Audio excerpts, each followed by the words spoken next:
November 28, 2009, Council Bluffs, Iowa.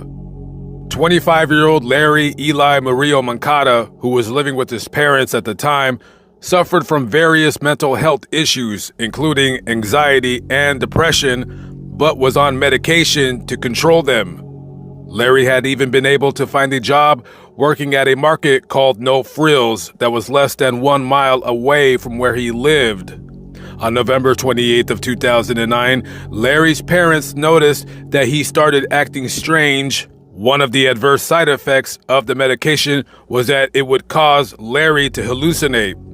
Larry, in a panic, told his mom that his heart was racing and that he was hearing voices, and that the voices were telling him to eat sugar to make his heart stop beating so fast.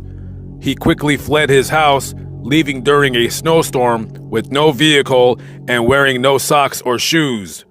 His parents called the police to report their son was suffering from a mental health crisis. A missing persons report was made, and Council Bluffs police were on the lookout for him.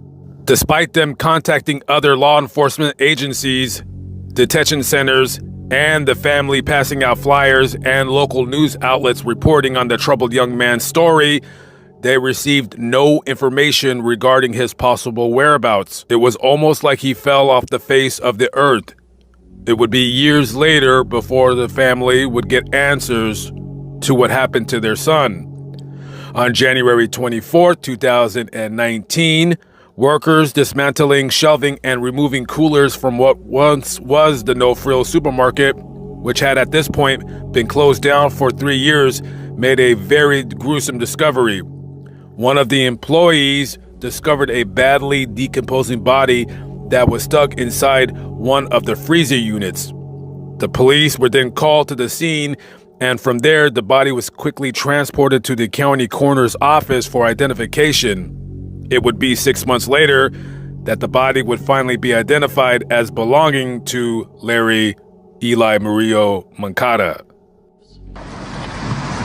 For days, weeks, and years, Victor Murillo and Ana Moncada kept coming back to this No Frills store in Council Bluffs.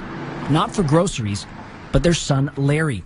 He worked there when he vanished. Mom is the one that suspected at the time that maybe he was in the store. Solo por allá se podía entrar. A mother's intuition proved right. There's a whole other section. Both parents and their attorney, James Martin Davis, want to know exactly where contractors finally discovered Larry's body and how he died. Did he starve to death? Was he asphyxiated? Was there gas fumes from the cooler? No hacemos presente. Murillo himself says his family wants someone to shed light on this case. Moncada says she can't fathom how in 2009 no one noticed her son's cries for help behind a cooler or when his body began to decompose. I think he was stuck behind there, crying out for someone to help him, and they never did. It's hard. It's difficult. There's 100 unanswered questions here that they want to get to the bottom of. And as Davis helps the couple with requests for records and photos, Murillo tells me he hopes someone will help him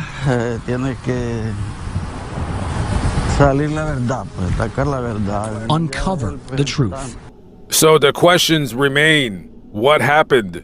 How did Larry end up behind a freezer, stuck, unable to get out at his old job? How would anyone be unable to hear his desperate cries for help? Detectives theorized that Larry went to the market and climbed on top of the coolers without any of his coworkers seeing him. The space was used to store merchandise, and former employees stated that sometimes they would use the area to take unofficial breaks.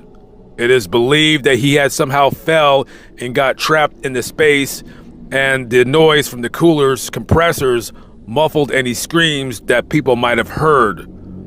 The autopsy conducted showed no signs of trauma, and his death was ruled accidental. This is the market where Larry's body was found years after his disappearance. It used to be a market called Frills, and of course, when they were selling everything in that market, it later took ownership of another business, and now it looks like it's not a thrift store, but looks like a closeout store or something like that. And they definitely do not sell food here, that's for sure. I remember reading this story, and I was gonna do a vlog on my channel, but of course, when things happen and I run out of time, I just want to leave the place I leave. And I was shocked to hear that they found him. And this is where it happened right here. Very, very sad story. This guy, had mental problems, and I always feel bad for people like that in a sense they can't help themselves. All right, guys, I am out of here. I'm hitting the road. I will catch up with you in the next vlog. At least I hope to. Anyways, have a good one. Peace out.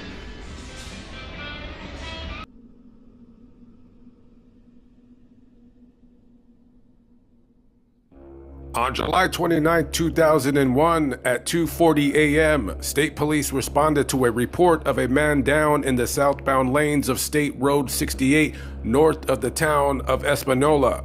The subject, a John Doe, was taken to UNM Hospital in Albuquerque with major head trauma, where he died later that day. The State Police Criminal Investigations Section was called upon to investigate. The deceased was identified as 16-year-old Brian Edmonds. Brian Edmonds was last seen at a neighbor's birthday party the night before he was found on the highway. According to several witnesses, he was suffering from a small laceration on his head prior to his death. He left the party to walk to his home, which was a short distance away. He was found on the highway less than a mile from his residence. The autopsy of Brian Edmonds could not determine how the injuries were received, either from a vehicle or from a blow. Therefore, the manner of death remains undetermined.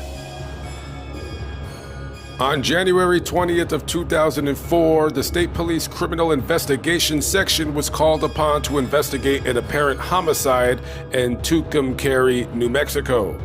A local gift shop was robbed around closing time. Joan Vance, a mother of 3 children who began working at the Sundowner in August of 2003, was killed. At this time, it is believed the suspects were traveling through town. The main roads through Tucumcari are I-40 and US 54. Only cash was taken, no other merchandise. No suspects have been identified at this time. If you have any information regarding these cases, please contact the New Mexico State Police Cold Case Homicide Unit, 505-827-9066.